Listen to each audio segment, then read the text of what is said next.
All right, so the next section that we have is called the Nazarene Acts of the Emissaries, or the Recognitions of Clement. This is from Book 9, Chapter 13, and it's titled Retribution Here or Hereafter.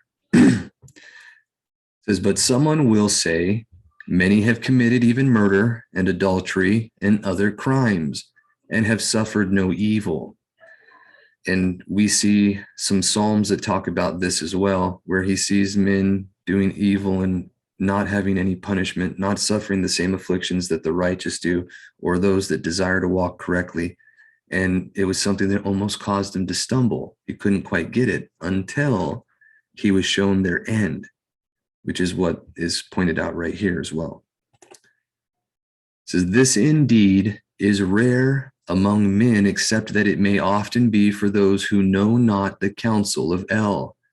But Eloah, who knows all things, knows how and why he who sins does sin, and what cause leads each one to sin. This, however, is in general to be noticed, that if any are evil, not so much in their mind as in their doings, and are not born to sin under the incitement of purpose, upon them punishment is inflicted more speedily and more in the present existence. For everywhere and always Elohim renders to everyone according to his deeds as he judges to be expedient. And this is something I can personally witness to, shamefully, sadly. I did a lot of things evil. I sinned quite often without ever having malicious intentions in my mind. I never really thought about it. I just did things that were dumb. And because of that, and because I was not born to it by necessity, I wasn't poor, so I didn't have to steal. I wasn't coerced by anyone, so I didn't have to do these by compulsion or under necessity. And every time I did them, I always got caught, I always got punished, I always got hurt. Something happened where it was boom, almost immediately I got punished or corrected for what I was doing wrong. And it was for the very reason that I was not malicious or intentionally, mentally thinking about these things and premeditating them. That is the key. Being simple is what scripture calls that. If you're simple and you're not contriving things in your mind, then he corrects you more expediently in this existence. But those who purposely practice immorality, so that they sometimes even rage against those from whom they have received benefits, and who take no thought for repentance, their punishment he defers to the future. For these men do not, like those of whom we spoke before, deserve to end the punishment of their crimes in the present existence, but it is allowed them to occupy the present time as they will, because their correction is not such as to need temporal chastisements, but such as to demand the punishment of inheriting ageless fire. And their Ruach oath will seek repentance, where they will not be able to find it. But if while in this existence they had placed before their eyes the punishments that they will then suffer, they would certainly have bridled their lusts and would in no wise have fallen into sin. For the comprehending in the Ruach has much power for cutting off all its desires, especially when it has acquired the knowledge of Shamayim things, by means of which, having received the light of truth, it will turn away from all darkness of evil actions.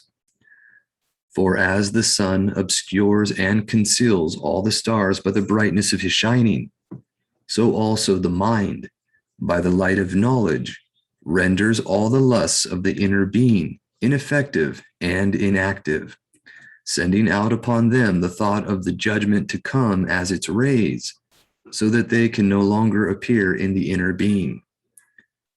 But as proof that the fear of El is quite effective for the repressing of lusts, take the example of man's fear. Who is there among men that has never coveted his neighbor's goods? And yet they are restrained and act honestly through fear of the punishment that is prescribed by the laws.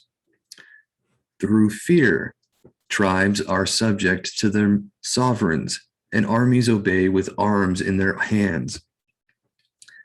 Slaves, although they are stronger than their masters, yet through fear submit to their master's rule. Even wild beasts are tamed by fear. The strongest bulls submit their necks to the yoke, and huge elephants obey their masters through fear. But why do we use man's examples when even elves are not wanting? Does not the earth itself remain under the precept or the fear of precept, which it testifies by its motion and quaking? The sea keeps its prescribed bonds. The messengers maintain shalom. The stars keep their order, and the rivers their channels. It is certain also that demons are put to flight by fear, and not to lengthen the discourse by too many particulars. See how the fear of El, restraining everything, keeps all things in proper harmony and in their fixed order. And the reason why you can say the messengers are kept in fear, for example, if you remember Bereshit, I think chapter 6, it's also in Hanok. The first 16 chapters really cover it, but 10 through 16 is the most particular part where the messengers, through lust of the flesh, lust of eyes, and they went after women. And then they had the giants, and they broke the prescribed order given to them. When it came to when it was spoken of, and when Yahuwah was asked what was to be done, he administered his punishment on them immediately. And all the ones that sinned were bound and chained in darkness, suffering, until they're going to be thrown into the lake of fire. And they're still there tormented as we speak. All the messengers know that. This isn't something that's surprising to them, and that's through fear they keep their prescribed order now. So that's what he's speaking of. Says, how much more then may you be sure that the lusts of the demons that arise in your hearts may be extinguished and wholly abolished by the admonition of the fear of Yahuwah, when even the inciters of lusts are themselves put to flight by the influence of fear. You know that these things are so, but if you have anything to answer, proceed. All right, this next one is a little longer, and it was one of the first ones that I had found outside of the common scriptures. It's from 4th Ezra, chapter 7, specifically verse 75 and on. And there's some versions, like the Latin version, this entire section is actually removed because it contradicts the beliefs that they have. While the inner being immortal is something that they hold to, it's so that they can say that purgatory is a legitimate thing and extort money from people. So here we go. It says, I answered and said, if I have found favor in your sight, my master, this is Ezra speaking, show this also to your servant, whether after death, as soon as every one of us yields up his inner being, we shall be kept in rest until those times come when you renew the creation, or whether we shall be tormented at once. He answered me and said, I will show you that also, but do not be associated with those who have shown scorn, nor number yourself among those who are tormented. Now, in Psalm number 1, it talks about the 3 levels of sinners, or the 3 levels of error that we can be partakers of.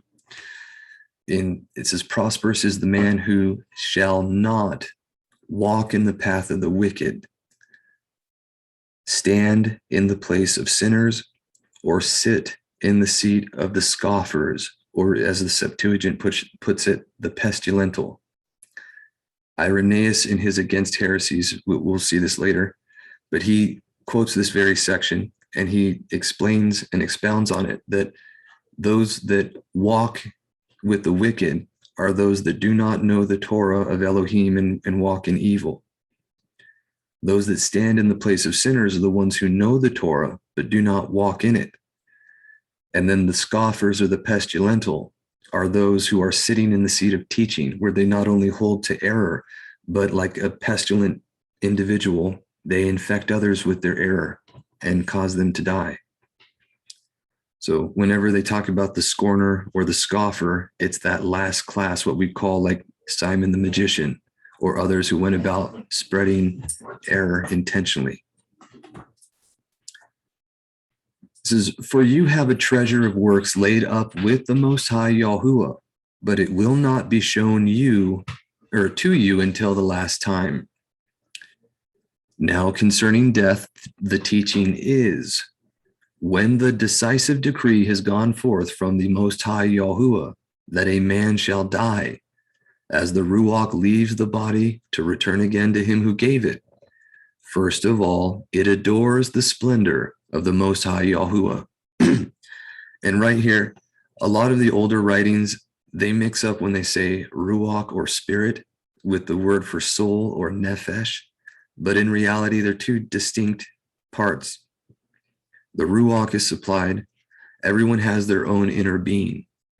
The Ruach that dwells in us is either his Ruach or that of the adversary.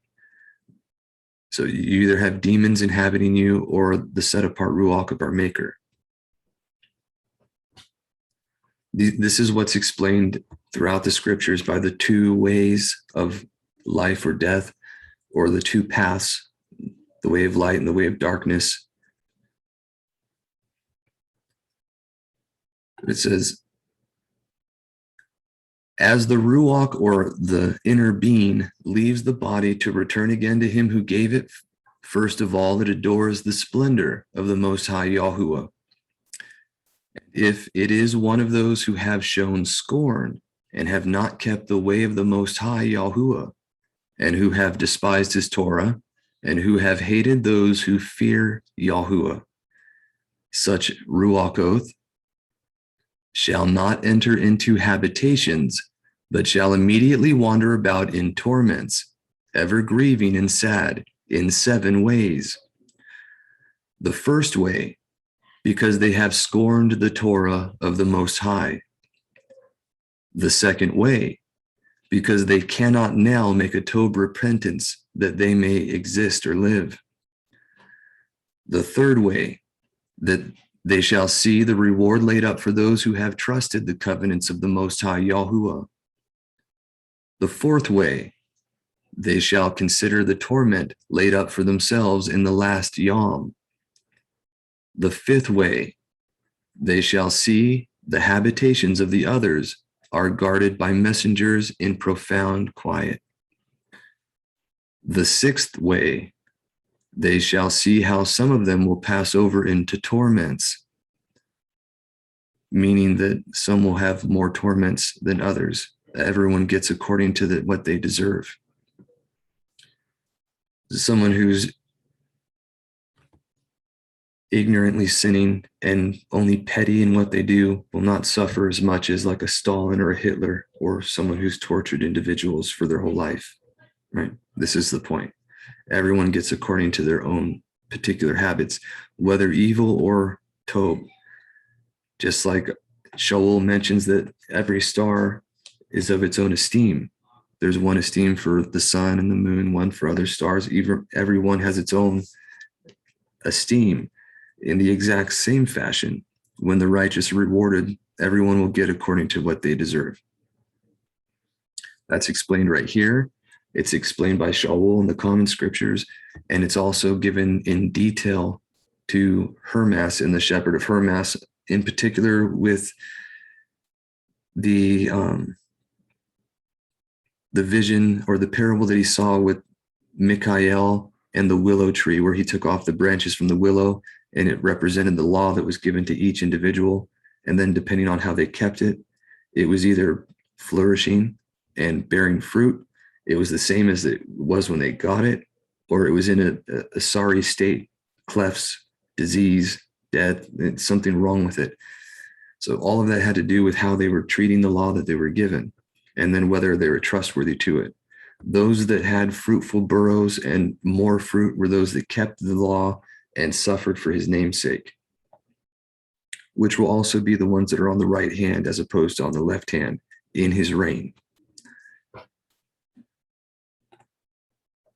The seventh way, which is worse than all the ways that have been mentioned, because they shall utterly waste away in confusion, and be consumed with shame, and shall wither with fear at seeing the splendor of the Most High Yahuwah, before whom they sinned while they were alive, and before whom they are to be judged in the last time. Now this is the order of those who have kept the ways of the Most High Yahuwah, when they shall be separated from their corruptible body. During the time that they decayed in it, they laboriously served the Most High, and withstood danger every hour, that they might keep the Torah of the Torah giver perfectly. Therefore, this is the teaching concerning them. First of all, they shall see with great joy the splendor of him who receives them, for they shall have rest in 7 orders. The first order, because they have striven with great effort to overcome evil which was formed with them, that it might not lead them astray from the existence into death. The second order, because they see the perplexity in which the inner beings of the unkind wander, and the punishment that waits them. The third order, they see the witness which he who formed them bears concerning them, that while they were alive, they kept the Torah which was given them in trust. The fourth order, they comprehend the rest which they now enjoy, being gathered into their chambers and guarded by messengers in profound quiet, and the splendor which awaits them in the last Yom. The fifth order, they rejoice that they have now escaped what is mortal, and shall inherit what is to come. And besides, they see the straits and the fullness of toil from which they have been delivered, and the spacious liberty which they are to receive and enjoy in immortality. The sixth order, when it is shown to them how their faces is to shine like the sun, and how they are to be made like the light of the stars, being incorruptible from then on.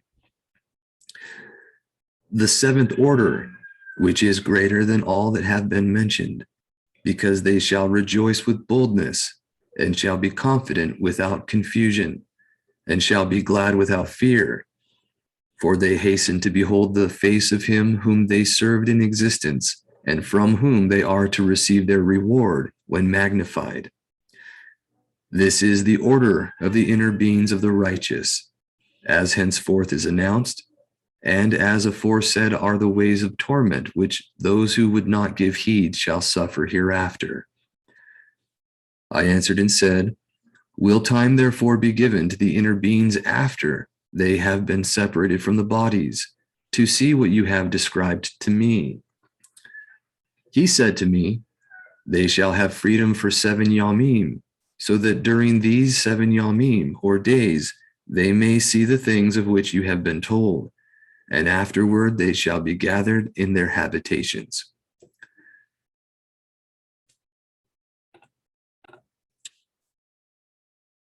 All right, so this is continuing right after that. It doesn't cover the exact same thing, but it's his response to what he was just shown, and it's his lamentation over the fate of the mass of mankind. I answered and said, this is my first and last word. It would have been better if the earth had not produced Adam, or else when it had produced him, had restrained him from sinning. For what tobe is it to all that they live in sorrow now and expect punishment after death? And remember, Ezra he was living 490 years or so before our Mashiach's advent. So the idea of having your intentional sins washed away through his blood was not there. They did have the foretellings of what he would do. They did have his promises that he would forgive transgressions and all these things. But at the time when he's speaking, the Torah was destroyed by Babel. And it wasn't until after this part that he's actually given the Ruach and dictates to others, while 5 scribes are writing down and restoring all the words that were lost. So just for context of why he might be saying this, he didn't have the advent of our Mashiach in the forefront of his mind. And this is something that was plaguing him. For what, Tob, is it to all that they live in sorrow now and expect punishment after death? O Adam, what have you done? For though it was you who sinned, the fall was not yours alone, but ours also, who are your descendants. For what, Tob, is it to us if an eternal age has been promised to us, but we have done deeds that bring death? And what, Tob, is it that an everlasting expectation has been promised us, but we have miserably failed? Or that safe and healthful habitations have been reserved for us, but we have lived wickedly? Or that the splendor of the Most High Yahuwah will defend those who have led a pure existence, but we have walked in the most wicked ways? I forgot to mention something as well. It mentions in Ezekiel the very same concepts, that if someone's walking right and then does evil, their righteousness that they'd done before will not be remembered. And if they die in that, it's because of the sin they're doing that they die, and they're not going to be delivered for it. But someone who's wicked, that turns from it, all the wickedness they did before is canceled out, and they will live, they will exist for the righteousness that they are doing. The intention is that we turn from a reprobate way and walk in the way that he desires, which is always the same. But some things we can do, like we'd mentioned with the recognitions above, they don't deserve temporal chastisements, but eternal fire. And that's why he was forgiving everyone, but not everyone went away unscathed. His taught ones, or those that come to him in perfect trust, and they love him completely and do his will as soon as they hear it, and they become perfect in that, will have the same reward as Hanok, Eliyahu, Baruch, and Ezra, who exist still now in the bodies they were given in paradise, waiting for the consummation. Everyone that conforms to his will like them will also have the same benefit. Their body will not die.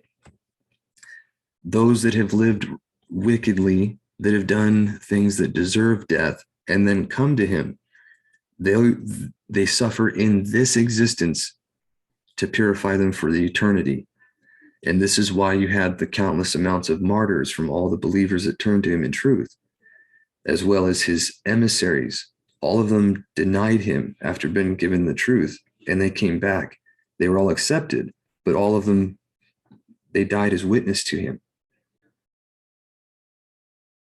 These are things that we should keep in mind. Shaul persecuted the believers, was responsible for Yaakov having his legs broken, and he approved of Stephen's death. And when he became a believer, he was likewise afflicted, persecuted, and these things happened to him.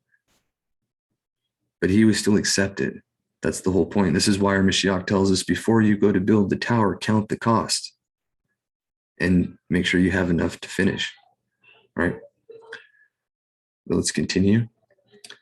It says, or that a paradise shall be revealed whose fruit remains unspoiled, and in which are abundance and healing, but we shall not enter into it, because we have lived in unseemly places. Or that the faces of those who practice self-control shall shine more than the stars, but our faces shall be blacker than darkness. For while we existed and committed iniquity, we did not consider what we should suffer after death. He answered and said, this is the meaning of the contest which every man who is born on earth shall wage. That if he is defeated, he shall suffer what you have said, but if he is victorious, he shall receive what I have said. For this is the way of which Moshe, while he was alive, spoke to the people, saying, choose for yourself life or existence, that you may exist. But they did not believe him, nor the foretellers after him, nor even myself who have spoken to them. Therefore, there shall not be grief at their damnation, and so much joy over those whom deliverance is assured. I answered and said, I know, my master, that the Most High Yahuwah is now called chesedi, or merciful, because he has chesed, loving kindness, on those who have not yet come into the world, and free unmerited favor, because he is full of free unmerited favor to those who turn in repentance to his Torah, and patient, because he shows patience towards those who have sinned, since they are his own works, and bountiful, because he would rather give than take away, and abundant in compassion, because he makes his compassion abound more and more to those now living, and to those who are gone, and to those yet to come. For if he did not make them abound, the world with those who inhabit it would not have existence. And he is called giver, because if he did not give out of his tob, so that those who have committed iniquities might be relieved of them, not 1/10,000th of mankind could have existence. And judge, because if he did not pardon those who were created by his word and blot out the multitude of their sins, there would probably be left only very few of the innumerable multitude. And he answered me, saying, the Most High Yahuwah has made this world for many, but the world to come for few. I will tell you a parable, Ezra, just as when you ask the earth, it shall say to you that it gives much clay whereof earthen vessels are made, but only a little dust of gold, but only a little dust that gold comes of. Even so is the course of this present world. There be many created, but few shall be delivered. So answered I and said, swallow then down, O my inner being, comprehension, and devour Chokmah, for you have agreed to give ear, and are willing to foretell, for you have no longer space than only to exist. Yahuwah, if you suffer not your servant that we may pray before you, and you give us seed to our heart and culture to our comprehension, that there may come fruit of it, by which every mortal man who bears the likeness of a man may be able to live. I want to point out something right here. In the recognitions of Clement, when they're about to start their discussion, Kepha asks what they will be using, or what Simon the magician will use to support his claims, whether the Torah of Yahuwah or some other writings or his own, and if so, to prove that they are of authority. And then Simon turns around and says that it's beyond all question, anyone who wants to live, to have existence, eternal well-being, it's the Torah that you have to turn to. And there is no determining truth or error without it. And he makes the point that it is based on the comprehension that every man of himself receives from the Torah that they are supposed to stand on. And this is why our Mashiach says, do not grumble, amongst one another, for no one can come to him unless the Father himself draws him, and he shall be raised up in the last yom, or day. It's all saying the same thing. We as individuals, as personal beings, unique to ourselves, we have to comprehend the word as he tells us to ourselves, and not based on what someone else might say it means. This is vitally important. And this is why we're supposed to prove all things, examine what differs, hold fast to what is good, which is of Elohim, and that's the 2 or more witnesses to confirm every matter. All of that stuff plays out, but this is a confirmation of that very thing, that it's Yahuwah, all right, that gives seed, or his word, to our heart and cultures our comprehension, that there may come fruit of it, of which every man who bears the likeness of Adam may be able to exist. So you can see, Abba willing, that that's just reiterating the same exact thing, and that's actually a second witness to that. All right, for you alone exist, and we all one workmanship of your hands, like as you have said. For when the body is fashioned now in the mother's womb, and you give its members your creature, and you give it members, your creature is preserved in fire and water. And 9 months does your workmanship endure, your creature, which is created in her. But that which keeps and that which is kept shall both be preserved by your keeping. And when the time comes, the womb gives up again what has been created in it. For you have commanded out of the parts of the body, that is to say, out of the breasts, milk to be given, which is the fruit of the breasts, so that the thing which is fashioned may be nourished for a time, and afterward you will guide him in your loving kindness. You brought it up in your righteousness and instructed and nurtured him in your Torah, and reproved him with your prudent or wise judgment. You will take away his existence, for he is your creation, and you will make him exist, for he is your work. If therefore you shall destroy him, with which so great labor was fashioned, it is an easy thing to be ordained by your commandment, that the thing which was made might be preserved. To what purpose was he made? Now therefore, Yahuwah, I will speak. Touching man in general, you know best, but touching your people, for whose sake I lament, and for your inheritance, for whose cause I mourn, and for Yisrael, for whom I am heavy, and about the seed of Yaakov, for whose sake I am troubled. Therefore will I begin to pray before you for myself and for them, for I see the failings of us that dwell in the land. But I have heard the swiftness of the judgment which is to come. Therefore hear my voice and comprehend my words, and I shall speak before you. This is the beginning of the words of Ezra before he was taken up.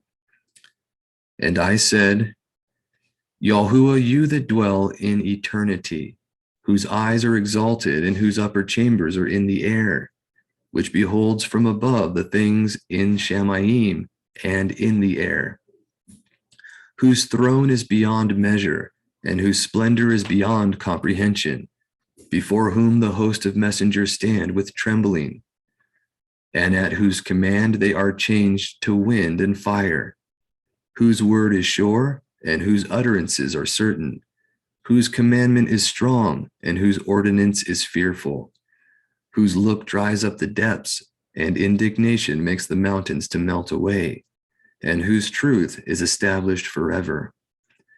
Hear, Yahuwah, the prayer of your servant, and give ear to the petition of your creature. Attend to my words. For while I exist, I will speak, and so long as I have comprehension, I will answer. Look not upon the sins of your people, but on them which serve you in truth. Regard not the endeavors of those who act wickedly, but the endeavors of those who have kept your covenants amid afflictions. Think not upon those that have walked feignedly before you, but remember them, which according to your will have known your fear. Let it not be your will to destroy them which have lived like beasts, but to look upon them that have clearly taught your Torah. Take you no indignation at them, which are deemed worse than beasts, but love them that always put their trust in your righteousness and splendor. For we and our fathers do languish of such diseases, but because of us sinners, you shall be called chesedi, or lovingly kind, merciful. For if you have a desire to have loving kindness upon us, you shall be called lovingly kind, to us namely that have no works of righteousness. For the righteous which have many works laid up with you shall receive their reward in consequence of their own deeds. For what is man that you should take displeasure at him? Or what is a corruptible generation that you are so bitter toward it? For in truth there is no one among them that has been born who has not dealt wickedly, and among the trustworthy there is none which has not transgressed. For in this Yahuwah your righteousness and your Tob shall be declared, when you are lovingly kind to them which have not in store the confidence of Tob works, which is all of us. We've all fallen short of the esteem of Elohim and sinned. That's the point. And the intent is to keep us humble. Then answered he me and said, some things have you spoken aright, and it shall come to pass according to your words. Now, we should pay careful attention, because as he speaks here is exactly what we can see throughout Scripture on how our Mashiach literally behaves from the beginning on. It says, for indeed I will not think on the disposition of them that have sinned, or about their death, their judgment, or their damnation. But I will rejoice over the disposition of the righteous, and I will remember and rejoice also over their pilgrimage and their deliverance and their receiving their reward. As I have spoken now, so shall it come to pass.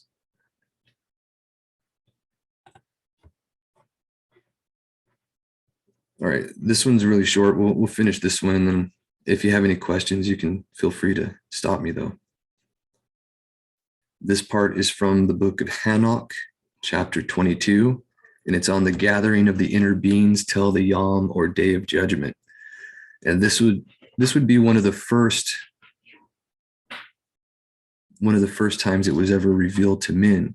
If you remember, Hanok, the seventh from Adam, was shown all creation and how everything functioned, and no man was shown the like that he was. He recorded it and he put it in this for the benefit of his children. Excuse me.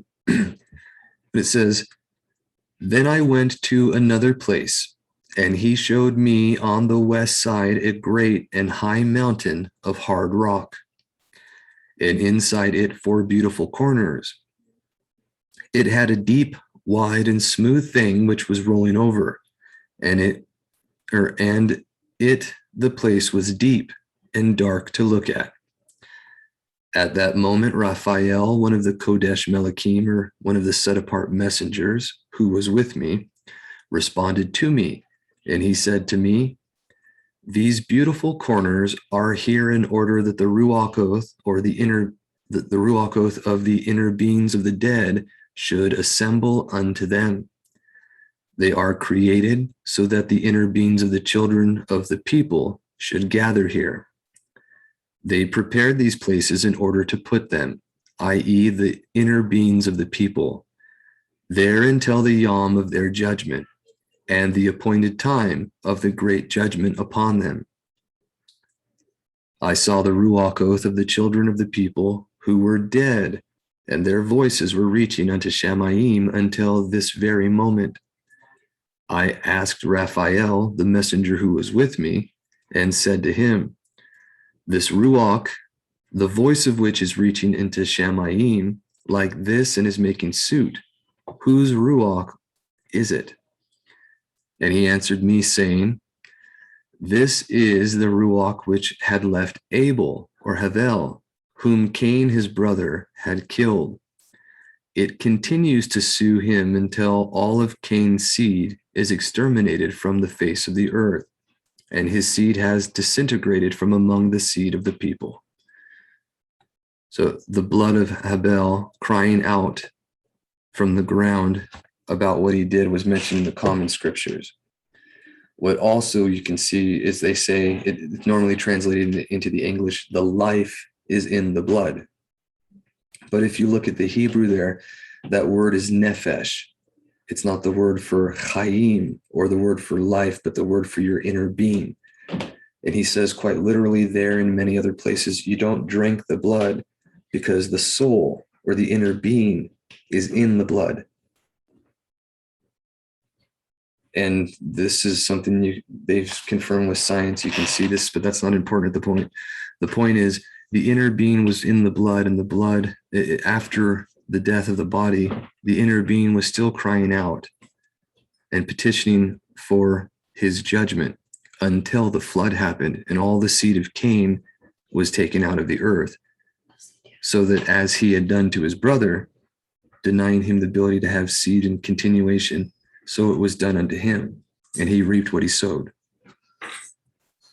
In the same way, we can see in the book of Revelation, after the martyrs, that they were being put under the altar and given white robes, and they were petitioning their maker about how long until he would judge them.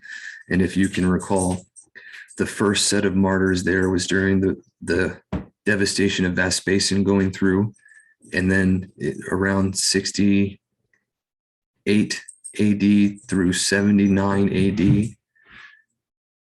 And in 79 AD, that culminated with the death of Vespasian in a very shameful, dishonorable way to him, who claimed to be a mighty one and died not even able to stand. The Mount Vesuvius exploded, and what he had done in the land was done 4 times over in their land. What he had sown, they were now reaping, and it was a more immediate judgment.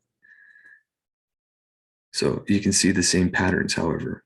The inner being after death crying out for suit for the righteous and then being heard. However, it's the patience of our Maker that allows repentance for those still existing. So let's go ahead and continue. It says, at that moment, I raised a question regarding him and regarding the judgment of all. For what reason is one separated from the other? And he replied and said to me, these 3 have been made in order that the ruach oath of the dead might be separated, and in the manner in which the inner beings of the righteous are separated by this spring of water with light upon it. In like manner, the sinners are set apart when they die, and are buried in the earth, and judgment has not been executed upon them in their existence, upon this great pain, until the great yom of judgment. And to those who curse, there will be plague and pain forever, and the retribution of their inner beings, or ruach oath. They will bind them there forever, even if from the beginning of the world.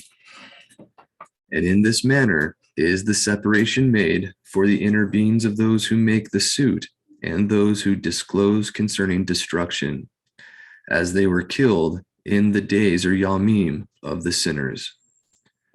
Such has been made for the inner beings of the people who are not righteous, but sinners and perfect criminals.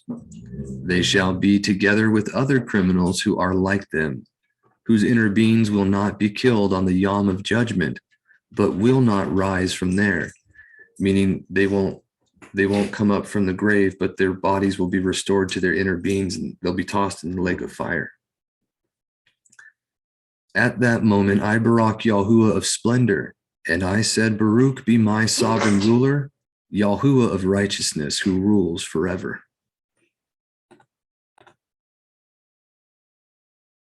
And this is from the common scriptures. This is the parable of our Mashiach, and you should see that there is a lot in this parable that goes right with the first writing, what Yahusuf or Josephus had written in regard to the bosom of Abraham and what happens after you die.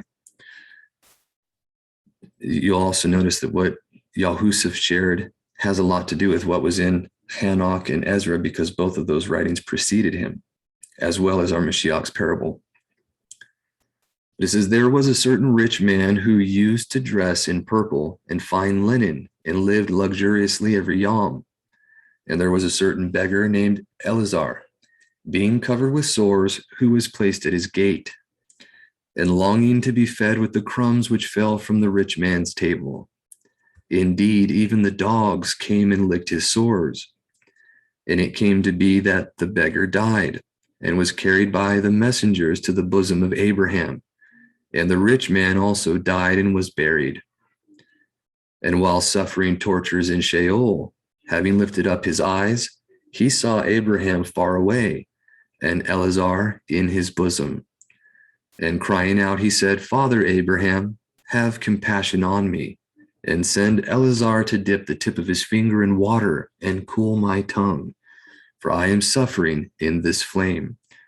And if you remember, we just read that there was light and a pool of water in the dwelling or the habitation of the righteous, but not where the wicked were. But Abraham said, Son, remember that in your existence you received the Tob, or your Tob, and likewise Eleazar the evil.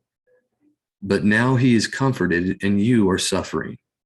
And besides all this, between us and you, a great chasm has been set, so that those who desire to pass from here to you are unable, nor do those pass from there, or nor do those from there pass to us. And he said, Then I beg you, Father, that you would send him to my father's house, for I have 5 brothers. Let him warn them, lest they also come to this place of torture. Abraham said to him, They have Moshe and the foretellers. Let them hear them. And he said, No, Father Abraham, but if someone from the dead goes to them, they shall repent. But he said to him, If they do not hear Moshe and the foretellers, neither would they be persuaded, even if one should rise from the dead. And this is proven true, because Moshe and the foretellers are still here, as well as someone rising from the dead. And they're still unbelievers. And then we have this part from Mark. It says, And whoever causes one of these little ones who believe in me to stumble, it is better for him if a millstone were hung around his neck and he were thrown into the sea. And if your hand makes you stumble, cut it off. It is better for you to enter into life crippled than having 2 hands to go into Gehenna, into the unquenchable fire, where their worm does not die and the fire is not quenched. And if your foot makes you stumble, cut it off. It is better for you to enter into existence or life crippled than having 2 feet to be thrown into Gehenna, into the unquenchable fire where the worm does not die and the fire is not quenched. And if your eye makes you stumble, pluck it out. It is better for you to enter into the reign of Elohim with 1 eye than having 2 eyes to be thrown into the fire of Gehenna, where their worm does not die and the fire is not quenched. And then we can see the first mention of that right here in Yeshayahu 66, the first mention in the common scriptures. This is, For as the new Shamayim and the new Eretz, or earth, that I make stand before me, declares Yahuwah, so your seed and your name shall stand.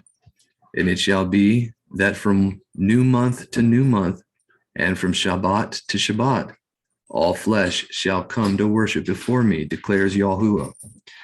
And they shall go forth to look upon the corpses of the men who have transgressed against me.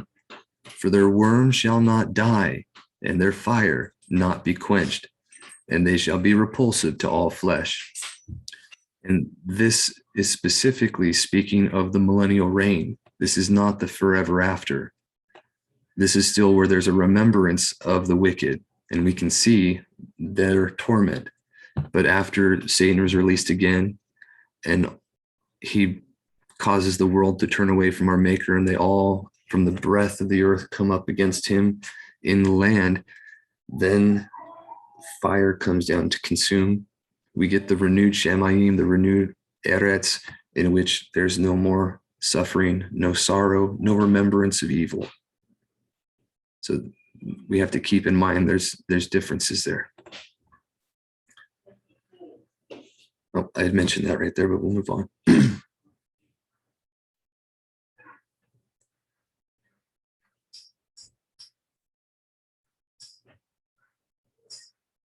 All right. No Tobim without liberty. That's the part that talks about the discussion between Kepha and Simon the magician. We might come back to that. We'll see. But right here, this is from 1 Clement to the Corinthians, chapter 4. We shall rise and be judged in our bodies. Therefore, we must live well in them, that we ought, from our own interest, to exist or live well, though few seem to mind what really is for their advantage, and not deceive ourselves, seeing Elohim will certainly judge us and render to all of us according to our works. And let not anyone among you say that this very flesh is not judged, neither raised up. Consider in what you were delivered. In what did you look up, if not while you were in this flesh? We must therefore keep our flesh as the temple or the dwelling of Elohim. For in like manner as you were called in the flesh, you shall also come into judgment in the flesh. Our one Yahuwah Yahushua Mashiach, who has delivered us, being first a Ruach, was made flesh, and so called us, even so we also shall in this flesh receive the reward. Let us therefore love one another, that we may obtain unto the Malkuth of Elohim. While we have time to be healed, let us deliver up ourselves to Elohim, our physician, giving our reward unto him. For what reward shall we give? Repentance out of a pure heart. For he knows all things beforehand and searches out our very hearts. Let us therefore give praise unto him, not only with our mouths, but with our inner, or with all our inner beings, that he may receive us as children. For so Yahuwah has said, they are my brethren who do the will of my Father. Wherefore, my brethren, let us do the desire of the Father who has created us, who has called us, that we may exist. Let us pursue virtue and forsake wickedness, which leads us into sins, and let us flee all unrighteousness, that evils overtake us not. For if we shall do our diligence to exist well, shalom shall follow us. And yet how hard is it to find a man that does this? For almost all are led by man's fears, choosing rather the present enjoyments than the future promise. For they know not how great a torment the present enjoyments bring with them, nor what delights the future promise. And if they themselves only did this, it might the more easily be endured. But now they go on to infect innocent inner beings with their evil doctrines, not knowing that both themselves and those that hear them shall receive a double condemnation. Let us therefore serve Elohim with a pure heart, and we shall be righteous. But if we shall not serve him because we do not believe the promise of Elohim, we shall be miserable. For thus said the foreteller, miserable are the double-minded who doubt in their heart and say these things we have heard, even in the time of our fathers, but we have seen none of them, though we have expected them from day to day. You fools, compare yourselves to a tree. Take the vine for an example. First it sheds its leaves, then it buds, then comes the sour grapes, then the ripe fruit. Even so, my people have borne its disorders and afflictions, but shall hereafter receive Tob things. Wherefore, my brethren, let us not doubt in our minds, but let us expect with expectation, that we may receive our reward. For he is trustworthy, who has promised he will render to every one a reward according to his works. Which is why Shaul says only one can win the race, run in such a way as to obtain it. If therefore we shall do what is righteous in the sight of Elohim, we shall enter into his reign, and shall receive the promises which neither eye has seen, nor ear heard, nor have entered into the heart of man. Wherefore, let us every hour expect the Malkuth of Elohim in love and righteousness, because we know not the Yom of Elohim's visitation.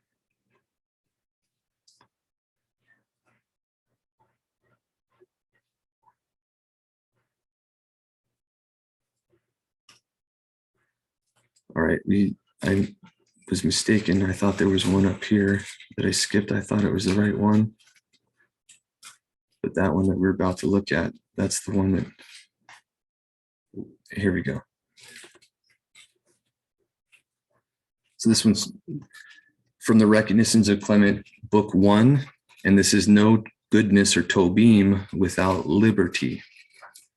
To this Shimon answered, was not he able to make us all such as that we should be good and that we should not have it in our power to be otherwise.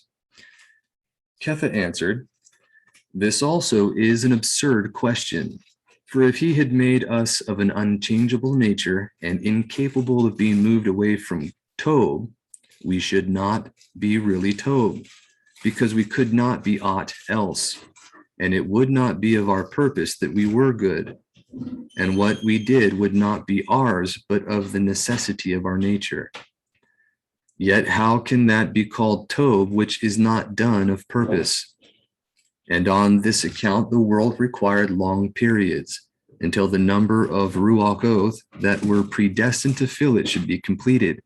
And then that visible sky, firmament, should be folded up like a scroll, and that which is higher should appear.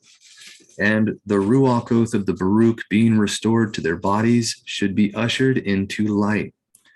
But the Ruach Oath of the immoral, for their impure actions being surrounded with fiery Ruach or spirit, should be plunged into the abyss of unquenchable fire, to endure punishments through eternity.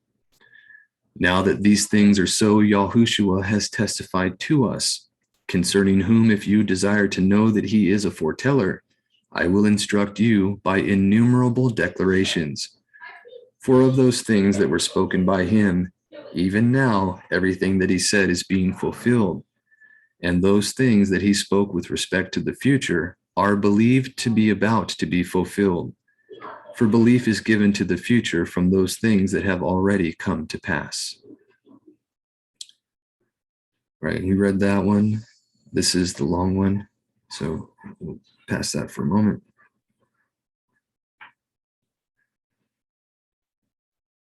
This is actually a section from the fourth Maccabees. The second and fourth Maccabees both have accounts that record when Antiochus Epiphanes, who was a type of the little horn who set up the type of the abomination of desolation that was to come, which was a statue of a false pagan mighty one before the altar of Yahuwah in his Hikel, and then he slaughtered a pig on the altar, right? This was from those writings. This was the youngest son who's recording this. And there's a few places where they talk about this, but this one stood out the most, so I shared it. He said, let me loose, let me speak to the sovereign and to all his friends that are with him. Extremely pleased by the boy's declaration, they freed him at once. Just for context, he had watched his brothers all be tortured and die, and he was the youngest one left. They were trying to convince him to repent of what they were doing and to go ahead and eat the unclean meat that was being offered. And he said this in response, right? But he said, extremely pleased by the boy's declaration, they freed him at once. Running to the nearest of the braziers, right? He said, you profane tyrant, most impious of all the wicked, since you have received Tob things and also your reign or kingdom from Elohim, were you not ashamed to murder his servants and torture on the will those who practice set apartness? Because of this, right ruling has laid up for you intense and eternal fire and tortures, and these throughout all time will never let you go. As a man, were you not ashamed, you most savage beast, to cut out the tongues of men who have feelings like yours and are made of the same elements as you, and to maltreat and torture them in this way? Surely they, by dying nobly, fulfilled their service to Elohim, but you will wail bitterly for having killed without cause the contestants for virtue. And it mentions in the Apostolic Constitution that the earth is the place of combat to righteousness. And it actually lines up with the letter Bet. It's the whole purpose of our being born on earth, which we read just a moment ago in the lamentation that Ezra had shared, where our Mashiach said that those who fail or are overcome, or the ones that are not victorious, will suffer what he had said. But those that are victorious, meaning they've won the contest, They received the palm of victory. This is then because he too was about to die, he said, I do not desert the excellent example of my brothers. And I call on Elohim, or the Elohim of our ancestors, to be lovingly kind to our nation. But on you he will take vengeance both in this present existence and when you are dead. And after he had uttered these imprecations, he flung himself into the brazier and so ended his life. That's one of the last ones I believe I have on here. Yep. All right, that one was kind of sad. So we'll cover this one. This last one is longer, but it really covers the part that a lot of people have an issue with, where they say that when we die, we sleep. And that's a very same opinion that Simon the magician tried to push. And Kepha will explain right here why that kind of thinking is not beneficial.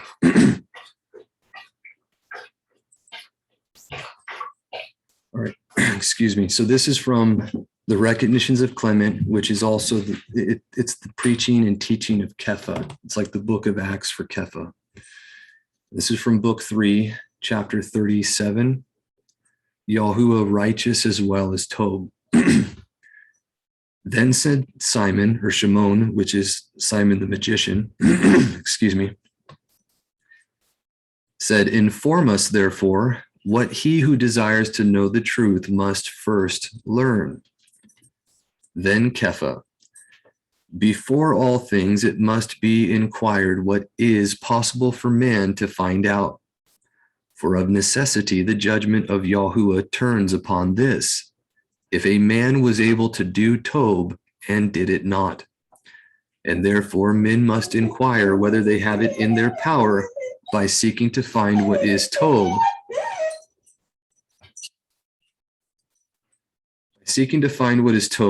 and to do it when they have found it, for this is that for which they are to be judged. Yet more than this, there is no occasion for anyone but a foreteller to know. For what is the need for men to know how the world was made? This indeed would be necessary to be learned if we had to enter upon a similar construction. But now it is sufficient for us, in order to the worship of Yahuwah, to know that he made the world. But how he made it is no subject of inquiry for us, because, as I have said, it is not incumbent upon us to acquire the knowledge of that art, as though we were about to make something similar. Yet neither are we to be judged for this, why we have not learned how the world was made, but only for that if we be without knowledge of its creator. For we will know that the creator of the world is the righteous and Tob Yahuwah, if we seek him in the paths of righteousness. For if we only know regarding him that he is Tob, such knowledge is not sufficient for deliverance. For in the present existence, not only the worthy, but also the unworthy enjoy his Tobim, or goodness, and his benefits. But if we believe him to be not only Tob, but also righteous, and if, according to what we believe concerning Yahuwah, we observe righteousness in the whole course of our existence, we will enjoy his Tobim forever. In a word, to the Hebrews whose opinion concerning Yahuwah was that he was only Tob, our master said that we should seek also his righteousness. That is, that they should know that he is Tob indeed in this present time, that all may exist in his Tobim, or goodness, but that he will be righteous at the Yom of arbitration, or judgment, to bestow ageless rewards upon the worthy, from which the unworthy will be excluded. Then Shimon, how can one and the same being be both Tob and righteous? Kepha answered, because without righteousness, Tobim would be unrighteousness, for it is the part of a Tob, Elohim, to bestow his sunshine and rain equally on the righteous and the unrighteous. But this would seem to be unrighteous if he treated the Tob and the bad always with equal fortune. And were it not that he does it for the sake of the fruits, which all may equally enjoy who are born in this world. But as the rain given by Elohim equally nourishes the corn and the tares, so at the time of harvest the crops are gathered into the barn, but the chaff or the tares are burnt in the fire. So in the yom of judgment, when the righteous will be introduced into the Malkuth Shamayim, or the reign of the heavens, and the unrighteous will be cast out, then also the right ruling of Elohim will be shown. For if he remained forever alike to the evil and the Tob, this would not only be not Tob, but even unrighteous and unfair, that the righteous and the unrighteous should be held by him in one order of desert. Then said Shimon, the one point on which I should desire to be satisfied is whether the inner being is immortal. For I cannot take up the burden of righteousness unless I know first concerning the immortality of the inner being. For indeed, if it is not immortal, the profession of your preaching cannot stand. Then said Kepha, let us first inquire whether Yahuwah is Zadik, or righteous. For if this were ascertained, the perfect order of obedience would straightway be established. Then Shimon, with all your boasting of your knowledge of the order of discussion, you seem to me now to have answered contrary to order. For when I ask you to show whether the inner being is immortal, you say that we must first inquire whether Elohim is righteous. Then said Kepha, that is perfectly right and regular. Shimon, I should desire to learn how.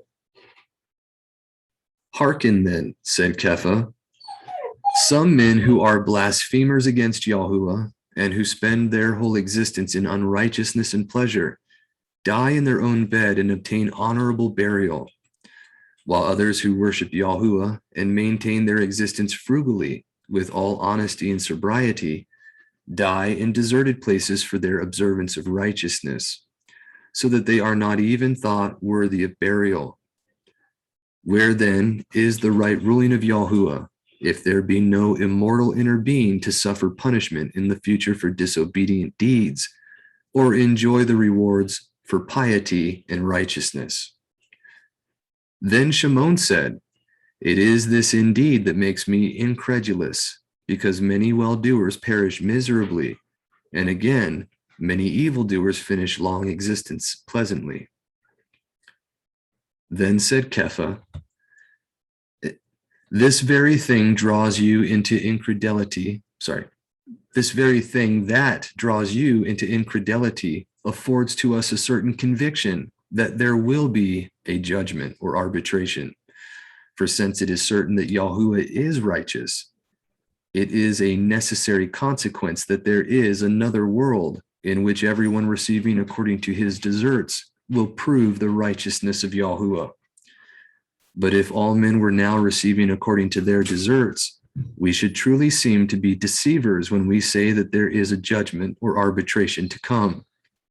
And therefore, the very fact that in the present existence a return is not made to everyone according to his deeds affords to those who know that Yahuwah is righteous an indubitable proof, an undeniable proof that there will be arbitration or a judgment. Then said Shimon, why then am I not persuaded of it? And this is the same thing about it's Yahuwah himself that puts the belief into the heart. In the Apostolic Constitutions, under the section that talks about the gifts of the Ruach, it mentions that having belief in Elohim is the first gift that he gives to anyone. And everyone who's a believer has that gift of the Ruach in them. Otherwise, they wouldn't believe. So there's no one that's not his, there's no one that belongs to him that has not received a manifestation of the Ruach in their existence, whether it be healings, foretellings, or even just belief. That is his doing. Then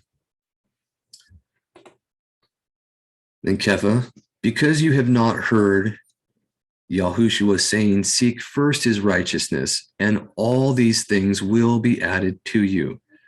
meaning we can't believe unless we do what he said, right? Then said Shimon, pardon me if I am unwilling to seek righteousness before I know if the inner being is immortal. Then Kepha, you also pardon me this one thing, because I cannot do otherwise than the foreteller of truth has instructed me. Then said Shimon, it is certain that you cannot assert that the inner being is immortal, and therefore you cavil, knowing that if it be proved to be mortal, the whole profession of that obedience that you are attempting to propagate will be plucked up by the roots. And this is the disaster of everyone that's believing that you just sleep when you die, because it causes they might not think it through, but it has an effect on your willingness not to sin. Okay. And therefore, indeed, I commend your prudence, while I do not approve your persuasiveness.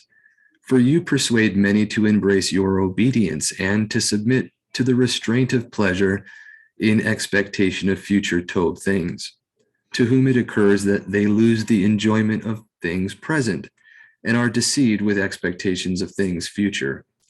For as soon as they die, their inner being will at the same time be extinguished. Yet Kepha, when he heard him speak thus, grinding his teeth and rubbing his forehead with his hand, and sighing with profound grief, said, armed with the cunning of the old serpent, you stand forth to deceive inner beings, and therefore, as the serpent is more subtle than any other beast, you profess that you are a teacher from the beginning. And again, like the serpent, you desire to introduce many mighty ones. But now being confuted in that, you assert that there is no Elohim at all. For by occasion of I know not what unknown mighty one, you denied that the creator of the world is Yahuwah, but asserted that he is either an evil being, or that he has many equals, or, as we have said, that he is not Elohim at all. And when you had been overcome in this position, you now assert that the inner being is mortal, so that men may not exist righteously and uprightly in expectation of things to come. For if there be no expectation for the future, why should not loving kindness be given up and men indulge in luxury and pleasures, from which it is manifest that all unrighteousness springs? And while you introduce so disobedient a doctrine into the miserable existence of men, you call yourself obedient and me disobedient, because under the expectation of future told things, I will not suffer men to take up arms and fight against one another, plunder and subvert everything, and attempt whatsoever lust may dictate. And what will be the condition of that existence that you would introduce, that men will attack and be attacked, enraged and disturbed, and exist always in fear? Kind of like what we're doing in existence now, because we don't fear the truth and we don't do what's right by and large as people. For those who do evil to others must expect like evil to themselves.